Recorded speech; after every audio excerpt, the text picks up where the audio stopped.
satu legenda kembali, dan yang satunya bahkan belum serius. Bayangkan ini Madara Uchiha, arsitek Perang Dunia Ninja keempat.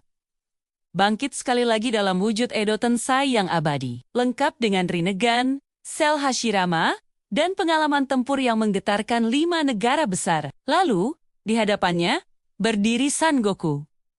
Tapi bukan Goku yang kita kenal dengan rambut emas atau aura perak. Ini hanya Goku dalam wujud dasarnya, tanpa Super Saiyan, tanpa Kaioken, apalagi Ultra Instinct. Pertarungan macam apa ini? Ini bukan sekadar adu jotos, ini adalah pertarungan filosofi kekuatan. Apakah pengalaman, strategi, dan jutsu licik bisa mengalahkan kekuatan mentah yang skalanya sudah antar planet? Mari kita bedah bersama. Pertama, mari kita lihat arsenal Madara. Sebagai seorang Uchiha jenius, ia punya segalanya. Katon, Goukamekyaku, jurus api yang bisa membakar satu medan perang. Mokuton, Jukai Kotan, lautan pohon, yang bisa menjerat dan menghancurkan lawan. Belum lagi kemampuannya menyerap cakra dengan Gakido, dan yang paling mengerikan Shibaku Tensei, 2 meteor raksasa yang bisa ia jatuhkan dari langit. Kekuatannya sudah terbukti mampu menghadapi ribuan shinobi sekaligus, termasuk 5 Kage. Sekarang, kita bandingkan dengan Goku. Dalam wujud dasarnya, seberapa kuat dia?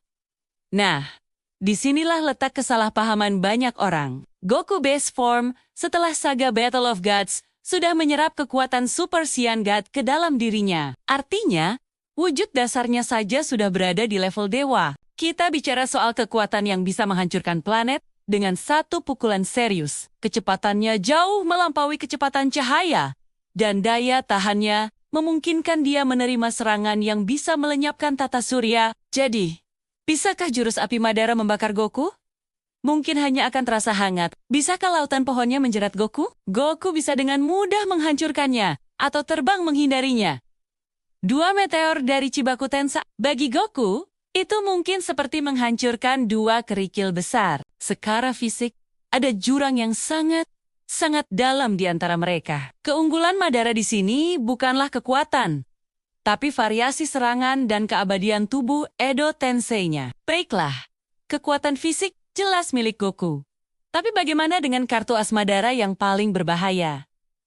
Genjutsu dan Susanoo. Mari kita bahas Genjutsu terlebih dahulu. Madara adalah master ilusi, terutama dengan Sharingan dan Rinnegan-nya. Satu tatapan mata bisa menjebak lawan dalam dunia mimpi buruk yang tak berujung. Apakah Goku akan terpengaruh? Jawabannya sedikit rumit. Di dunia Dragon Ball, tidak ada konsep genjutsu yang bekerja dengan mengacaukan aliran cakra di otak. Namun, ada teknik serupa yang berbasis telepati atau sihir. Goku pernah beberapa kali terkena serangan mental, tapi biasanya ia bisa membebaskan diri dengan meningkatkan kimia secara drastis. Ledakan energi yang luar biasa besar bisa menghancurkan ilusi dari dalam. Mengingat level kekuatan Goku Base yang sudah setara dewa, kemungkinan besar ledakan kimia akan terlalu dahsyat untuk dikendalikan oleh Genjutsu Madara. Mungkin Genjutsu bisa bekerja sesaat, tapi begitu Goku menyadari ada yang aneh, ia akan melepaskan energinya dan mematahkannya. Jadi, Genjutsu adalah senjata yang berisiko tinggi, tapi kemungkinan gagalnya juga tinggi. Sekarang, mari kita beralih ke pertahanan dan serangan pamungkas Madara. Susanoo sempurna, sebuah avatar raksasa dari cakra murni setinggi gunung, dengan pedang yang konon bisa membelah apa saja. Ini adalah pertahanan absolut sekaligus serangan terkuat Madara. Di dunia Naruto, Susanoo sempurna adalah simbol kehancuran. Tapi, di hadapan Goku, ukuran tidak selalu berarti kekuatan. Kita pernah melihat Goku melawan monster-monster raksasa seperti Hirudegarn atau bertarung di dalam tubuh Super Buu.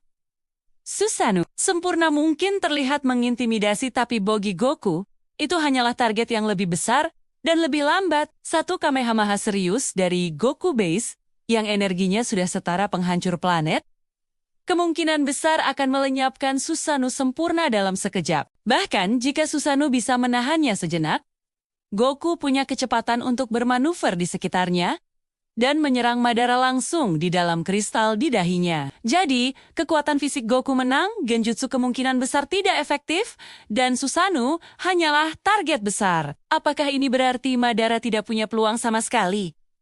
Tunggu dulu, kita belum membahas faktor terpenting dari seorang shinobi, strategi, dan kecerdasan tempur. Madara bukanlah petarung bodoh yang hanya mengandalkan kekuatan. Dia adalah seorang jenderal perang. Dia akan menganalisis Goku dari jauh, menggunakan klon kayu untuk menguji kemampuannya dan mencari kelemahan. Dia akan menyadari bahwa serangan langsung tidak akan berhasil. Dia mungkin akan mencoba taktik yang lebih licik, misalnya menggunakan Rinnegan untuk menarik Goku ke arahnya, lalu menusuknya dengan tongkat hitam penerima cakra, mencoba mengganggu aliran ki-nya, atau mungkin ia akan mencoba menyegel Goku. Meskipun menemukan segel yang cukup kuat untuk menahan Goku adalah tantangan tersendiri. Di sisi lain, Goku adalah petarung yang jujur, tapi bukan bodoh. Dia suka pertarungan yang adil, tapi dia juga seorang jenius dalam bertarung. Dia belajar dengan sangat cepat. Saat menghadapi lawan dengan kemampuan regenerasi seperti Madara, Goku tahu bahwa dia harus menghancurkan lawannya sampai ke tingkat sel. Dia pernah melakukannya pada Buu. Reaksi Goku menghadapi taktik shinobi akan sangat menarik. Ketika Madara menciptakan 25 klon kayu dengan Susanoo, Goku mungkin akan tersenyum dan berkata, "Wow, banyak sekali. Ini akan jadi pemanasan yang bagus." Dia akan melihatnya sebagai tantangan yang menyenangkan, bukan ancaman yang mematikan. Sifat santai Goku inilah yang seringkali menjadi kekuatannya. Dia tidak panik. Dia beradaptasi. Jadi, mari kita simpulkan skenario pertarungan ini. Awalnya, Madara akan meremehkan Goku karena tidak merasakan cakra yang besar. Dia akan melancarkan serangan-serangan andalannya. Goku, dengan santai, akan menangkis atau menghindari semuanya sambil terkagum-kagum dengan variasi teknik Madara. Wah, kau bisa mengeluarkan api dari mulut dan pohon dari tanah. Hebat sekali! Madara akan cepat menyadari bahwa lawannya berada di level yang sama sekali berbeda. Dia akan mengeluarkan kartu-kartu terbaiknya.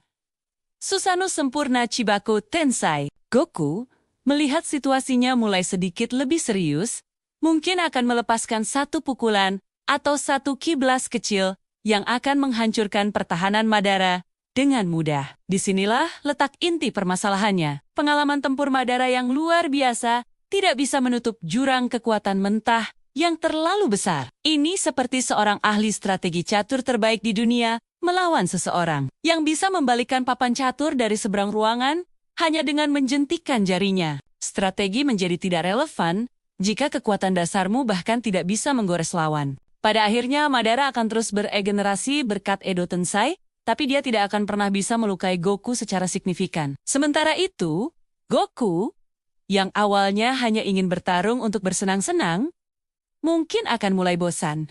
Dia akan menyadari bahwa satu-satunya cara untuk mengakhiri pertarungan ini adalah dengan melenyapkan Madara sepenuhnya. Dengan satu Kamehameha yang terkonsentrasi, atau bahkan sebuah Spirit Bomb, jika dia mau, Goku bisa memusnahkan Madara hingga ke partikel debu, mengakhiri keabadian Edo Tensai. Jadi, kesimpulannya, meskipun Madara Uchiha adalah legenda dan salah satu karakter terkuat di dunianya, melawan Goku Base Form Post ke Battle of Gods adalah sebuah tugas yang mustahil. Ini bukan karena Madara lemah, tapi karena skala kekuatan di Dragon Ball sudah jauh melampaui skala di Naruto. Pengalaman dan strategi memang penting, tapi mereka ada batasnya ketika menghadapi kekuatan dewa.